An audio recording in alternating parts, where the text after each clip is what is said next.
name is Jacob Rangel, and I'm Kunal Pujara. I'm just the assistant. I'm Vanna Brown, not Vanna White. and we're here to talk about our experience. We're part of the iPaSS program at the University of Illinois in Urbana-Champaign. And essentially what they've done is there's this program called the iPaSS program for secondary school teachers who are teaching physics. And they have given us these lab equipment. They're called the iOLab devices. Okay, and so that's what we're going to be talking about today. Okay, so essentially what the iOLab device is, it's a little, that thing right there. Pass one around. Yeah, so it's got a wireless connection on it, okay? And essentially like what it is you can do all different types of labs on this, okay? And so in my classroom, this totally like transformed the way that I do labs in the physics classroom, so I was like, okay, I need to share this with people. So essentially it has wheel sensors on it, okay? So you can measure like the position, you can measure velocity, you can measure acceleration, okay? And there's a little USB piece to it that you just plug into the computer. Okay, and when you plug it in, it makes a graph in real time based on how that cart moves. Okay, and in a couple minutes here, I'm going to get volunteers, and you guys are actually going to make graphs. But anyways, there's a force sensor. Okay, so you can like plug in a spring, like right here. You can let it hang, and it measures the force. Okay, on this device. On top of that, there's an accelerometer on there, there's a gyroscope, and then there's a bunch of different activities that you can do with electricity and magnetism as well. Okay? And so before I go through the examples and I get volunteers, I do just want to preface that I'm teaching at Curie Metro High School. It's in Chicago. It's a public school on the southwest side. It's by near Midway Airport area. And we have a very large ESL population in my school, right? And so my role is a little bit unique. I have 3 sections of bilingual physics. One of my classes is taught entirely in Spanish, because for our ESL students, some of them don't speak English really at all. And then I have 2 sections of AP Physics 1, right? And so I see students sort of on both ends of the spectrum, right? And so these iOLabs are great because you can sort of appeal to students who their math and the reading comprehension is maybe a little bit lower, and then in the AP class, you can sort of appeal to the students where you're doing sort of college level labs, okay? And so you can see here, I just have 2 different handouts, right? One of them is given entirely in English. These students, they can still use this iOLab software where the lab handout is given entirely in Spanish. The instructions are given in Spanish. So it's very accessible in that way as well. And next year? Oh, right. And so next year, I am excited about this. Next year we're going to have, I'm going to be teaching the AP Physics 1 class that's going to be taught entirely in Spanish. So we've recruited enough of our ESL students to take a 2nd year of physics, which is the AP level class. So I'm excited about that. Okay, so anyways, right, you can do a lot of different things with this, right? Like I said, informal lab activities and also more formal lab activities. And so you can see in the handout here, if you go to the 3rd page, right? On the 3rd page, right, I'm sort of showing different things here, but on the 3rd page, right, there's just a claim, evidence, reasoning type of activity, right? Where the students sort of have to, I say, okay, here's your task, design your procedure, okay, after you design your procedure, collect your data, write your conclusion, and try to prove this thing. Sort of like a go. If you need help, I'll sort of walk around from group to group and give you guidance, but, for the most part, you're kind of on your own, talk to your partner, okay? And so anyways, at the beginning of the year, right, we always start with, graphic position, velocity, acceleration, whatever. And so this is a more informal activity where, I'm giving students a position versus time graph, okay? And then I'm telling them, you have to, on the iOLab software, recreate this graph using the iOLab cart. You have to take a screenshot of your graph, put it below, and then they need to describe in detail how they move the device to create that graph, okay? And so that's just one example. They have a bunch of different graphs that they need to create. And actually, I will say one thing. It's one thing to give them a handout and say what's going on in this graph that I'm giving you. It's another thing to have them actually do it. right? Because what I've noticed is a lot of students, they're able to sort of do it on the handout on a piece of paper, and then when you say, okay, now go do it, create this graph, you're like, oh, I don't know how, or, they'll try it, and then they'll like do it completely, incorrectly, right? And so this is really like reinforcing, different ideas that, they're missing, but you don't realize they're missing because, they get it right on the handout, right? Okay, so I would like a volunteer. So we're gonna get 2 volunteers. So first, I want a volunteer to come up here and try to, using this iOLab device right here, all I want you to do is try and recreate this graph on the iOLab software. Female volunteer, please. We're about equity. Step up, please. Alright, fine. I'm in. Okay, Come good. Sweet, thank you.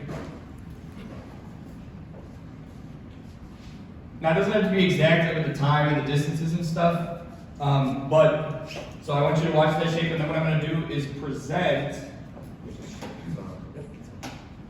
So really quick, let me just do a quick introduction, right? Like, you can do these on the Chromebooks. It doesn't have to be a software. This is just like a website. Okay, so you configure it. Okay, hold on, you wanna see the graph one more time? So this is the graph that you're gonna try to recreate.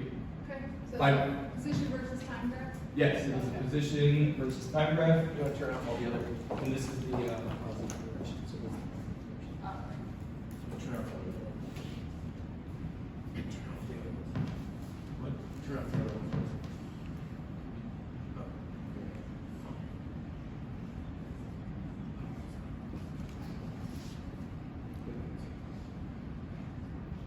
Okay, ready? Do you want me to split the screen? No, I'll just turn off the other. So it's just fine. Okay, ready?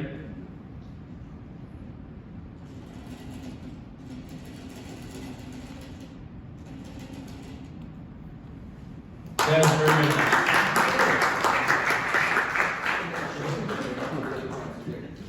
Yeah, good. Okay, so that, at the same time, while I was creating the position graph from the wheel, okay, I've also created a velocity graph. Okay, there's an acceleration, it's a little bit bumpy there, but you can sort of modify it to make it look smoother. But anyways, right, so there's a lot of different stuff going on here. Okay, and what's nice about this too is, you can also do like math analysis, right? So, when we get to the point where, we're saying, okay, the slope of the position time graph is velocity, right? You can say, okay, use the position graph, right, by highlighting it, and it gives you all these numbers, right? And, you can look for m, the slope, right? You can say, oh, this is the speed. So a lot of times, we'll do it conceptually, and then like the next week after I introduce the math, we'll do it again,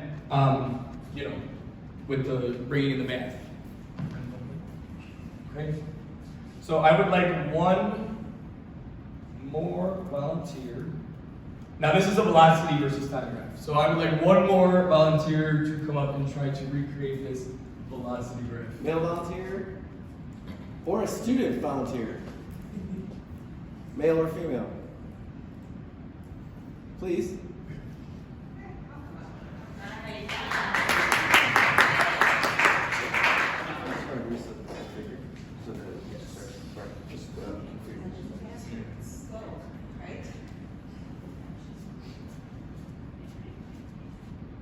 So yeah. I may want more room. Oh, yeah. Back it up some. Okay, so that's the graph. Okay. Okay, so let me just scroll down to wheel velocity, and then we press, ready? Forward, go ahead.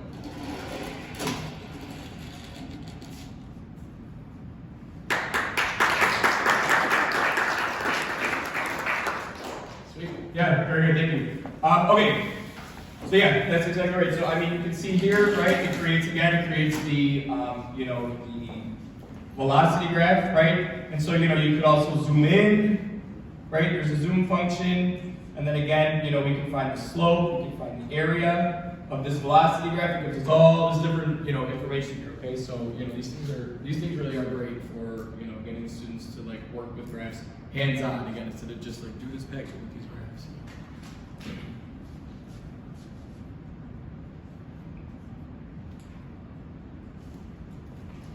Okay, so anyways, right, like on top of just graphing, motion, right, because that's only like a couple months of the semester, on top of that, there is a force sensor. Okay, so using the force sensor, so I did just put in a picture here, right? The iOLab device, it comes with different different pieces, right? So it comes with like springs, okay, washers that you can sort of plug in. Here's a different type of spring that's at the top, okay? And it actually can measure the force, right? So using one of those other graphs, you can measure the force. Okay, so there's a lot of different activities that we can do with this, right? Like one activity that I do, yeah, Christian. 5 minutes. Oh, wait. So like one activity that I do is, I just tell the students, it's like a day activity for the regular students. I'm like, okay, use the force sensor, okay, figure out the mass using, like the force of weight equals mg equation, okay. Another thing that my AP students actually recently did, they measured the spring constant of that spring using the force sensor, right? They just kind of let it hang and then they use the F equals kx equation, right? And again, these are more informal lab activities where I just tell them, I'm like, figure out the mass, figure out the spring constant, and then they are sort of on their own. They work with their partners and they have to do it. Okay, there is one sort of activity here. Okay, you notice these are like my students here, right?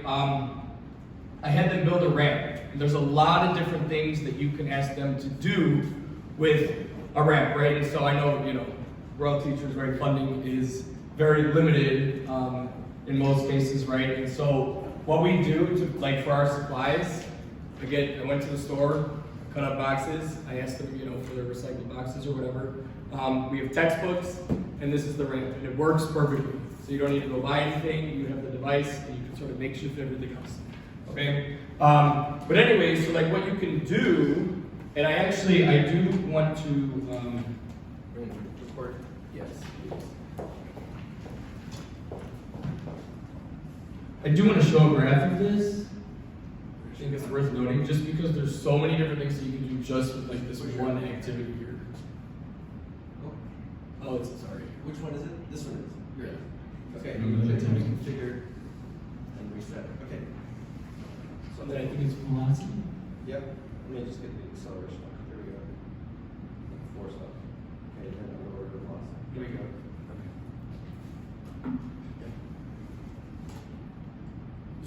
Record and go. And that's it. And so then, right, you see here for the velocity, it like creates that graph right here. If you want to Zoom in. This